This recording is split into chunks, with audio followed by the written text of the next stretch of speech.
এই গল্পটা সিনেমা নয়, এটা কোনো গল্পের বইয়ের কল্পনাও নয়, এটা বাস্তব। একজন কিশোরীর জীবন থেকে কেড়ে নেওয়া 44টি দিন, যা প্রতিটি মুহূর্তে এক নতুন যন্ত্রণার জন্ম দিয়েছে। মেয়েটির নাম ছিল জুনকো প্রোটা।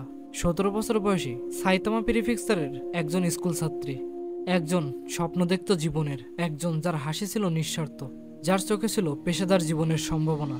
কিন্তু 1988 সালের 25শে নভেম্বর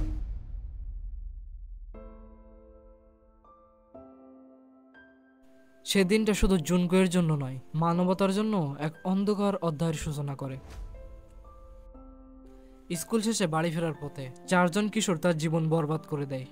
হিরোশি মায়াও, নোব্রু মিয়াটো, জু আগ্রো এবং ইউসাশি। এরা কিশোর হলেও মন ছিল হিংস্র জানোয়ারের। জুনকোকে অপহরণ করা হয়। তাকে বলা হয় যে কেউ তাকে ভালোবাসে। একটি প্রেমের প্রতিশ্রুতিকে ফাঁদ বানানো হয়। তাকে নিয়ে যাওয়া হয় একটি বাড়িতে, যা পরবর্তীতে পরিচিত হয় হাউস অফ হররস নামে। সেই বাড়ির দেয়াল শুনেছে এমন চিৎকার, যার শব্দ সময়কে বিদীর্ণ করতে পারবে।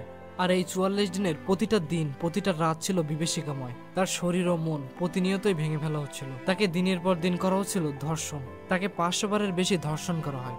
শুধু এই 4জন না, তাদের বন্ধুরা ছিল এই ঘৃণ্য অপরাধের অংশীদার। জুনকোয়ের শরীরে গরম মোম ঢালা হতো, তার স্তনে ঢোকানো হতো ধারালো অস্ত্র, তার উপর কাচের বোতল, গলানো লাইট বাল্ব, এমনকি আগুন পর্যন্ত ব্যবহার করা হয়।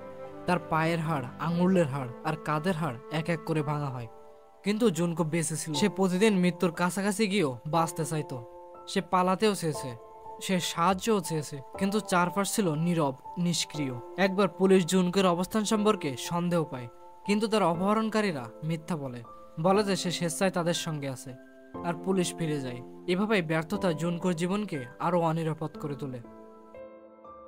তার খাওয়া বন্ধ করে দেয়, তাকে জোর করে টয়লেটের পানি খাওয়ানো হয়। সে এতই দুর্বল হয়ে পড়ে, সে দাঁড়াতে পারে না, হামাগুড়ি দিয়ে চলতে হয়। তার শরীর তখন শুধু ক্ষত, আর মনে তখন শুধু একটাই প্রশ্ন: আমি কি ভুল করেছিলাম? কিন্তু সেই প্রশ্নের কোনো উত্তর ছিল না। 44 দিন পর 4ই জানুয়ারি 1989 জুনকো মারা যায়। তার মৃত্যু না হলে হয়তো এখনো চলতে থাকতো নির্যাতন।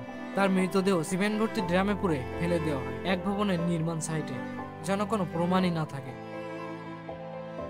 কিন্তু প্রকৃতি চুপ থাকেনি। একটি গোপন তথ্যের ভিত্তিতে পুলিশ তার লাশ উদ্ধার করে। আর তখনই জানা যায় এই অপরাধটা কতটা গভীর, কতটা জঘন্য। কিন্তু যে বিচার আসা উচিত ছিল তা কখনোই আসেনি।